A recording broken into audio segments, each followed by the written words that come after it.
Alright, we're back at you with the CB750A Honda-matic. This is the head. We gotta get the gasket here and here off. I've done this half, that half. I've used a dull razor blade. We're gonna do that. We've cleaned up valves. We just haven't polished them yet. We'll get back on that.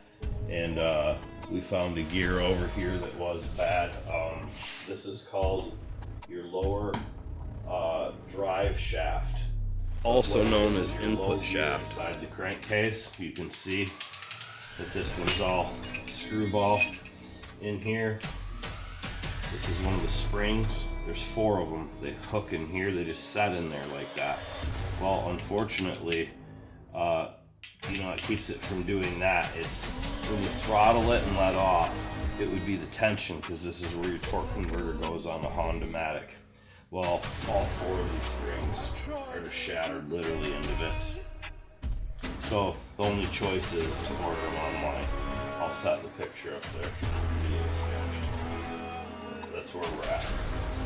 So we've had a few little issues.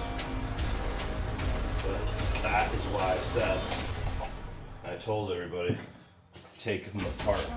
I got this bike, imagine, nothing's wrong so far with the whole bike other than the 2 upper rings, and those springs are all broke. So you could have had all of it done and then went through that situation and tried to ride it, and it'd have been screwed. So if I wouldn't have took the crankcase apart, there it is, folks, we'd have had that serious issue.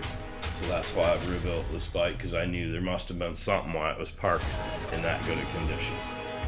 They machined this out at the factory. This is the point we're at right now. What I did, took a block, a little bit of sandpaper, just blocked it where I just took it off. You can still see the dull spots where some of the material's left. If you can't feel it, perfect. Exactly what you want. So we're ready to go. Plus, I honed all 4 cylinders. So all I gotta do now is clean up the sides of the jug real good and paint it the color I'm painting it. It's ready to roll. So we'll move this to the side. We'll stop focusing on this. Scuffed it just to where I could see the marks.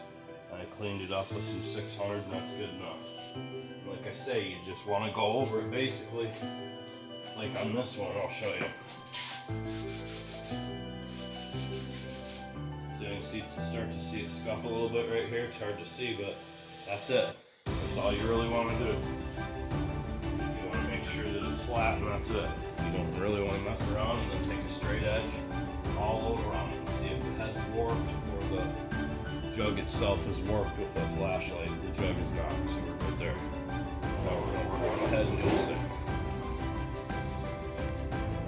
Alright, this one's all cleaned up. Same thing. A little block, piece of paper. Just a nice little X pattern across here.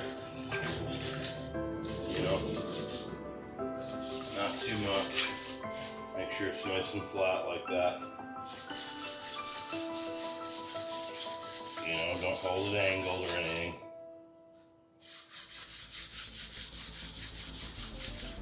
That's it. Good enough. See, it's slightly shiny and scuffed. Enough where a gasket will really seal and adhere to it. That's all we care. Alright. One little thing I did see is a little head it has it. There's maybe ding here.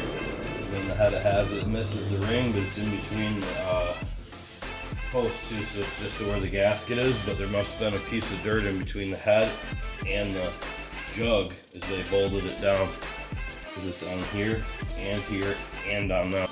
On the assembly line, there must have been a piece of metal, flake, dirt, something between the head and jug.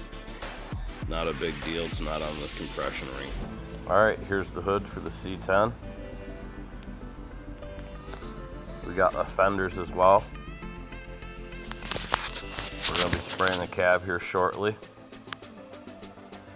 But first we'll be doing the 53 that the hood is leaned against. Black with gold flake, pearl. Nice and wet. The top of it, gun smoke gray with metal flake gloss. And then we'll be getting back on the C10 to finish the cab and the bed. Let's see these fenders. The truck's name is Ghost. Alright, you guys, like, comment, subscribe. Enjoy.